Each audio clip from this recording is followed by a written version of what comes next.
ፖለቲካ ፓርቲዎች የምርጫ ውጤቶችን በጸጋ እንዲቀበሉና የህዝብን ድምጽ እንዲያከብሩ ጥሪ መቅረቡን የተመለከተውን መረጃ ወደ እናንተ እናደርሳለን። በቀጣይ ሂደቶች ይፋ የሚደረጉትን የምርጫ ውጤቶች የፖለቲካ ፓርቲዎች በጸጋ እንዲቀበሉና የህዝብን ድምጽ እንዲያከብሩ የኢትዮጵያ የፖለቲካ ፓርቲዎች የጋራ ምክር ቤት ጥሪ ያቀርቧል። ጥሪው የቀረበው የኢትዮጵያ ሲቪል ማህበረሰብ ድርጅቶች ምክር ቤት በሰባተኛው ጠቅላላ ምርጫ ለተሳተፉና ምርጫው ሰላማዊ ሆኖ እንዲጠናቀቅ አስተዋጽኦ ላበረከቱ አካላት ባዘጋጀው የእውቅናና የምስጋና መርሃ ግብር ላይ ነው።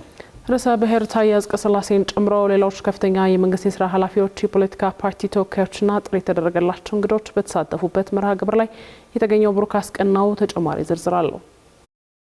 የኢትዮጵያ ሲቪል ማህበረሰብ ድርጅቶች ምክር ቤት በሰባተኛው ጠቅላላ ምርጫ ለተሳተፉና ምርጫው ሰላማዊ ሆኖ እንዲጠናቀቅ አስተዋጽኦ ላበረከቱ አካላት ሀገር አቀፍ የእውቅናና የምስጋና መርሃ ግብር አካሂዷል። የኢትዮጵያ ሲቪል ማህበራት ያመሰግናሉ በሚል መሪ ሀሳብ በተዘጋጀው መርሃ ግብር ላይ ምርጫው ሰላማዊና ፍትሐዊ ሆኖ እንዲጠናቀቅ የበኩላቸውን የተወጡ የሲቪል ማህበራት፣ የፖለቲካ ፓርቲዎች፣ የጸጥታ ኃይሎችና ሌሎች አካላትም ተመስግነዋል። በመድረኩ ላይ በእንግድነት የተገኙት ርዕሰ ብሔር ታዬ አጽቀሥላሴ ባደረጉት ንግግር የምርጫ ሂደቱን በቅርበት በመከታተል አጋርነታቸውን ላሳዩት የአፍሪካ ህብረት፣ ለኢጋድና ለዓለም አቀፉ ማህበረሰብ ምስጋናቸውን አቅርበዋል። የምርጫ ሂደቱ በሚሊዮን የሚቆጠሩ ዜጎች ሰላማዊ መንገድ በመከተል ለሀገራቸው ያላቸውን ፍቅር በተግባር ያሳዩበትና ለሀገር ግንባታ ፍትሐዊ ምርጫ ቁልፍ መሆኑን በተግባር ያስመሰከሩበት ነው ብለዋል።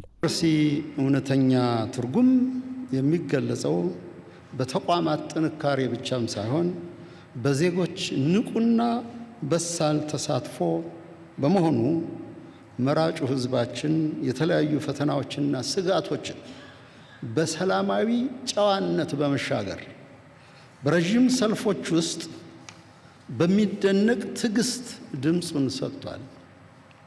ይህ የሚያሳየው የኢትዮጵያ ህዝብ ዛሬም ስልጡን ህዝብ መሆኑን ነው። ስልጡን ህዝብ ደግሞ የስልጣን ምንጭ የህዝብ ድምጽ ብቻ መሆኑን በተግባር ያረጋገጠ የፖለቲካ ብስለትና ጸጋ የተቸረው ህዝብ ነው። በዚህ ከፍ ያለ አግባብ የኢትዮጵያ ህዝብ ምስጋና ብቻ ሳይሆን አድናቆትም ሊቸረው ይገባል። የሲቪል ማህበራት በመንግስትና በህዝብ መካከል የመተማመን ድልድይ ሆነው የሚያገለግሉ መሆናቸውን የገለጹት የኢትዮጵያ ሲቪል ማህበረሰብ ድርጅቶች ምክር ቤት ፕሬዝዳንት አህመድ ሁሴን በበኩላቸው ለሰባተኛው ጠቅላላ ምርጫ መሳካትም ከታዛቢነት ባለፈ ህብረተሰቡን በማስተማር ረገድ ሚናቸውን መወጣታቸውን ገልጸዋል። የምርጫ ሂደቱም ህዝቡ ከግጭትና ከጦርነት ይልቅ የሚያስተዳድረን መንግስት በምርጫና በድምጻችን እንመርጣለን የሚል መልእክት ያስተላለፈበት እንደሆነም ገልጸዋል። ምርጫ ማካሄድ ብቻውን የምርጫ ካርድ ወስዶ የምርጫ ቀን ድምጽ መስጠት ብቻ ተደርጎ ሊወሰድ የሚችል አይደለም።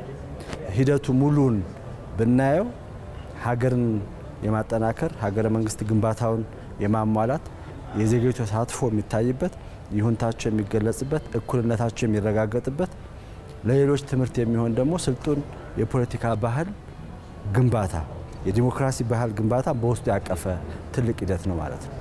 የኢትዮጵያ የፖለቲካ ፓርቲዎች የጋራ ምክር ቤት ሰብሳቢ ሰለሞን አየለ በበኩላቸው 42 የፖለቲካ ፓርቲዎች በሰባተኛው ጠቅላላ ምርጫ ላይ መሳተፋቸውን ጠቁመው ፓርቲዎቹ ላሳዩት ሰላማዊ ተሳትፎ ምስጋናቸውን አቅርበዋል።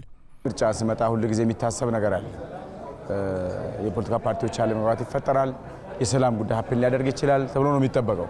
ግን ዘንድሮ ላይ ከምርጫ በፊትም በምርጫ ቀንም ከምርጫ በኋላ ሰላማዊ ሆኖ መጠናቀቁ አንድ ይበል የሚያሰኝ ነው። ሁለተኛ ሁሉም የፖለቲካ ፓርቲዎች ለሀገር ካላቸው አስተዋጽኦ ይልቅ ትልቁን ሚና እንግዲህ የተጫወቱት ትልቁ የምርጫው ባለቤትም ፖለቲካ ፓርቲዎች ናቸው። በዛ ላይ ራሳቸውን አዘጋጅተው ወደ ምርጫ ሂደት መግባት ለዲሞክራሲ ስርዓት የራሳቸውን አሻራም ጭምር ጥለዋልና ትልቅ ምስጋና ነው የሚገባቸው። በቀጣይ ሂደቶች ይፋ የሚደረጉትን የምርጫ ውጤቶች የፖለቲካ ፓርቲዎች በጸጋ እንዲቀበሉና የህዝብን ድምጽ እንዲያከብሩ የኢትዮጵያ የፖለቲካ ፓርቲዎች የጋራ ምክር ቤት ሰብሳቢው ጥሪ አቅርበዋል። ወደ 54 ሚሊዮን የሚሆን የኢትዮጵያ ህዝብ ወጥቶ ነው የመረጠው፣ ወጥቶ ነው ድምጽ የሰጠው። ሀሩርና ፀሐይ፣ ዝናብ የተፈራረቀበት ነው ወጥቶ ድምጽ የሰጠው። ስለዚህ የዚህን ህዝብ ድምጽ ማክበር ማለት ይህን ህዝብ ማክበር ነው። የህዝብ ድምጽ መከበር አለበት፣ ማክበር አለበት። ውጤቱ ምንም ይሁን ምን የፖለቲካ ፓርቲዎች ህዝብ የሰጠውን ድምጽ መቀበል ያስፈልጋል። ምክንያቱም የህዝብን ድምጽ መቀበል ማለት ለቀጣይ ለልማት፣ ለሰላምና ለአብሮነት፣ ለዲሞክራሲ ስርዓት ግንባታ ላይ ትልቁን ሚና ስለሚጫወት ያንን መቀበል ያስፈልጋል። የምርጫ